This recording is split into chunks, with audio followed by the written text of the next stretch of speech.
कि भारत ने बांग्लादेश की पनिशमेंट शुरू कर दी है। बांग्लादेश में भी वही हो रहा है जो पाकिस्तान में पहले हो चुका है। मुसलमान लगता नहीं कभी इस इलाके में कम से कम कोई पीसफुली डेमोक्रेटिक सिस्टम को चला सके। जो डीजल पाइपलाइन है उसको जो है वो रोक दिया गया है, उसको बढ़ाया जा रहा था, तोसी की जा रही थी उसकी। वो अपना गुस्सा निकाल रहा होगा, तो बंगाली तगड़े रहना चाहिए। कीमत है आज़ादी की एक, असल आज़ादी ये है जो इन्हें भारत से मिलेगी। इसके लिए जो कीमत देनी पड़ती है, माशाल्लाह तगड़े हैं, बंगाली बहादुर लोग हैं। क्या कहेंगे सर, अब ये क्या हो रहा है? और जाहिर है से बांग्लादेश में तो लोगों को बहुत ज्यादा फर्क पड़ेगा, क्योंकि उनकी जो मशीनरी है, जो कि काम होता है, वो ज्यादातर डीजल से ही होता है। नेबरिंग कंट्रीज की बात करते हैं तो फोकस सिर्फ पाकिस्तान और चाइना पे रहता है, बट आने वाले 5 से लेकर 6 सालों में अनफॉर्चुनेटली मैं कहूंगा हमें बांग्लादेश पर भी बहुत ज्यादा फोकस करना होगा कि ये लोग क्या परचेज कर रहे हैं, बॉर्डर पे क्या चेंजेस आ रहे हैं। जो लोग कल तक कुछ नहीं बोलते थे, आज बरसाती मेढक की तरह ऊपर आके टर टर टर कर रहे हैं। भारत की ये हरकत भी समझ आती है, क्योंकि वो तो पैटर्न इन चीफ था ना, ये हसीना वाजिद या वो शेख मुजीब मरहूम मकतूल की जो साहबजादी थी। और जब आप भारत के लिए इतना टॉक्सिक नैरेटिव चलाएंगे और माइंडसेट इतना खराब होगा, तो भारत ने तो बांग्लादेश का बहुत साथ दिया। ताकि बांग्लादेश बना ही भारत की मदद से था। अगर भारत मदद ना करता तो बांग्लादेश नामी देश ही शायद इस दुनिया के नक्शे पे ना होता। दोस्तों, आज बहुत सनसनीखेज खबर के साथ मैं हाजिर हुई हूँ। इंडिया ने बांग्लादेश पर मुसीबतों का पहाड़ तोड़ दिया। पहले वीजाज डिले किए, इनकी मेडिकल ट्रीटमेंट के अंदर बहुत ज्यादा बांग्लादेशियों को मुश्किलात का सामना करना पड़ा, और आज जो है इंडिया ने बांग्लादेश की एनर्जी पाइपलाइन काट दी है। वो कॉन्ट्रैक्ट जो शेख हसीना और मोदी साहब के बीच हुआ था डीजल पाइपलाइन का, वो इंडिया ने स्टॉप कर दिया। अब बांग्लादेश की तमाम इंडस्ट्री जो है कोलैप्स होने के करीब है।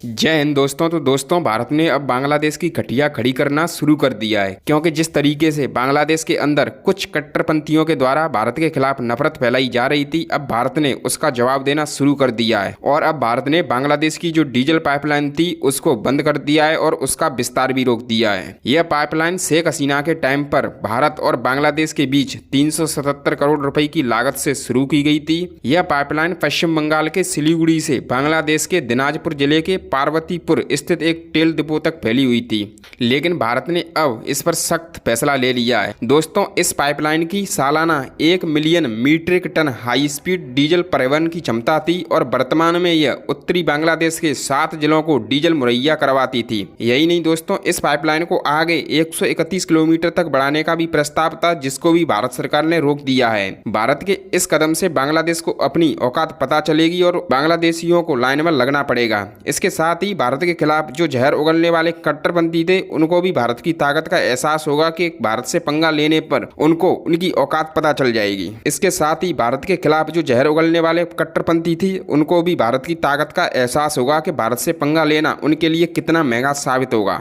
तो अब ये अगर अनग्रेटफुलनेस का एक एटीट्यूड बांग्लादेश में शुरू होगा, तो फिर भारत रिटेलिएट तो करेगा, कोई ना कोई मैसेज तो देगा। देखिए, अभी रिसेंटली भारत के फॉरेन मिनिस्टर जनाब जयशंकर साहब ने पाकिस्तान के हवाले से कहा कि एक्शंस हैव कॉन्सिक्वेंसेस। तो जो कुछ बांग्लादेश में जिस तरह हिंदुओं के साथ जुल्म शुरू हो गया है, भारत के साथ नफरत की फजा शुरू हो गई है। आपको याद होगा कि वो जो मालदीव में जिस तरह मौजू की सरकार ने किया कि इंडिया आउट, तो उसके बाद वही अब मोदी जी की तीसरी ओथ सेरेमनी पे उनसे बगल में बैठा हुआ था, मोदी जी के बगल में मौजू जाके बैठा हुआ था और वही अब मतलब हाथ जोड़े हुए था। अच्छा, भारत की कभी ऐसी पॉलिसी भी नहीं है कि कोई दूसरे हाथ जोड़े। भारत का सिर्फ ये होता है कि भाई अगर प्यार से अमन से आप रहेंगे तो हमारी तरफ से भी प्यार मिलेगा।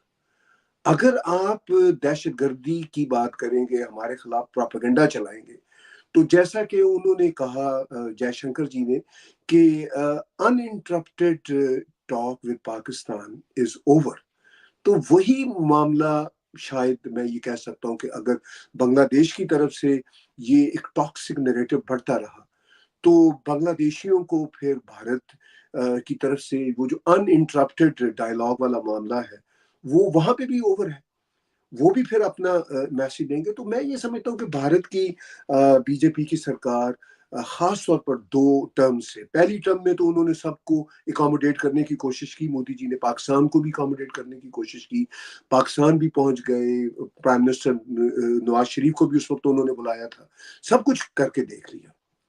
तो लेकिन जब प्यार का जवाब प्यार से नहीं मिला, प्यार का जवाब पठानकोट टेरर अटैक से मिला, उड़ी टेरर अटैक से मिला, तो फिर सर्जिकल स्ट्राइक्स भी की। क्योंकि आपको पता है 80% जो शेयर है वो सारा इंडिया से आया हुआ है, इनकी चाहे गारमेंट्स की है चाहे स्टील्स हैं जो भी है इनका वहाँ से शेयर आया। अब जब वो उठेगा तो फिर इनका बहुत बुरा हाल होने वाला है। अभी तो ये आप कह रहे हैं अभी इनमें ऑयल बहरान आना है, पेट्रोल का बहरान आएगा, सेहत के इनके मसले ख़राब होंगे क्योंकि इंडिया से तो इलाज कराते हैं, पाकिस्तान आ नहीं सकते, म्यांमार के साथ इनका बॉर्डर लगता है, वो इनकी पहले पाकिस्तान हिंदुस्तान से ज़्यादा ख़राब है उनके साथ। तो अभी ये इतनी जल्दी लिफ्ट नहीं कराएंगे। मैं पहले बता दिया था, जिस दिन ये पहले दिन वाक़या हुआ था मैंने आगाह कर दिया था, मैंने कहा ये इन्होंने छेड़ के बहुत बड़ी गलती कर दी, छेड़ के गलती कर दी है। अभी इनका पेट्रोल वो भी हो गया, बंद हो गया। ये पाइपलाइन बंद आने का मकसद ये था कि इनको फ्री एंड कॉस्ट इंडिया से पहुंच जाए।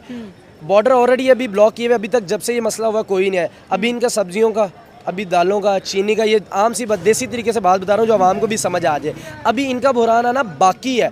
देखिए किसी भी दुनिया में हो, सबसे पहले फ्यूल पेट्रोलिंग जो चीज़ें होती हैं ना, अगर वो बंद है पूरा बंद, बिजली भी गई, डीजल के साथ बिजली बन रही है, कोई कोयले से नहीं बना रहे, ये पानी के साथ भी नहीं बना रही है, डीजल के साथ बना रहे हैं। उन्होंने बिल्कुल टू द पॉइंट जो चीज़ इनके शहरक वाली चीज़ है ना उनको छेड़ा है। इंडियन बहुत ज़्यादा खुश हैं कि बांग्लादेशियों के साथ ऐसे ही होना चाहिए। देखिए किसी भी मुल्क को आप छेड़ेंगे और जब उस मुल्क का रिएक्शन आएगा तो उसके शहरी खुशी होंगे। मोदी को अब पूरा सपोर्ट है, आप इंडियन मीडिया उठा के देख लें, वो बड़ा सपोर्ट करें, भाई बड़ा अच्छा इनिशिएटिव लिया है इन्होंने। तो इसी तरह ये अभी कुछ भी नहीं है, अब भी बड़ा कुछ होना बाकी है।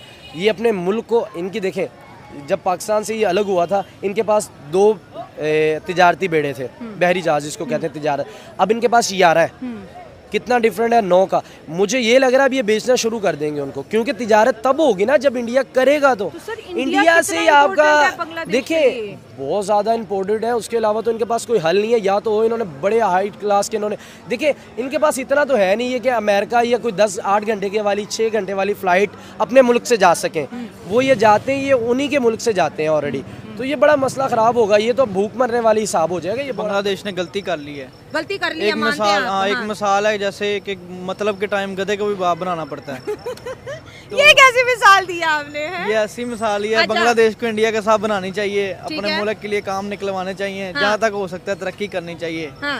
और जो है इंडिया जो है मुल्क तरक्की याफ्ता मुल्क, ऐसे ही बांग्लादेश को उनसे सीखना चाहिए और आगे तरक्की की तरफ बढ़ना चाहिए। अगर 1971 देखिए जब वो मशरकी पाकिस्तान था और फिर बांग्लादेश बना, 1971 से लेके आज तक बांग्लादेश को इंडिया ने बहुत ज़्यादा सपोर्ट किया है। तो फिर बांग्लादेश के अंदर इंडिया के खिलाफ जो नफरत देखेगी, जो हिंदुओं के खिलाफ नफरत देखेगी, क्या समझते हैं? कोई साजिश थी? स्टूडेंट का इतना एग्रेशन हिंदुओं पर इंडिया पे क्यों निकला, जबकि इंडिया तो उन्हें हर चीज़ सस्ती दे रहा था? देखें न्यू जनरेशन जो आ रही है उनकी सोच और है, पुराने लोगों की सोच और थी। अच्छा। तो जो न्यू लोग हैं उनकी सोच के मुताबिक बांग्लादेश चल रहा है, तो उनको चाहिए अपने बावजदाद को साथ रखना चाहिए, उनकी बात माननी चाहिए और फिर इंडिया के साथ ताल्लुक बनाना चाहिए और अपने मुल्क के बारे में सोचना चाहिए। तो सर हम क्यों नहीं इंडिया के साथ ताल्लुकात अच्छे कर पा रहे? देखें वो हमारा उनके साथ लिंक ही नहीं है, वो मुल्क हमारा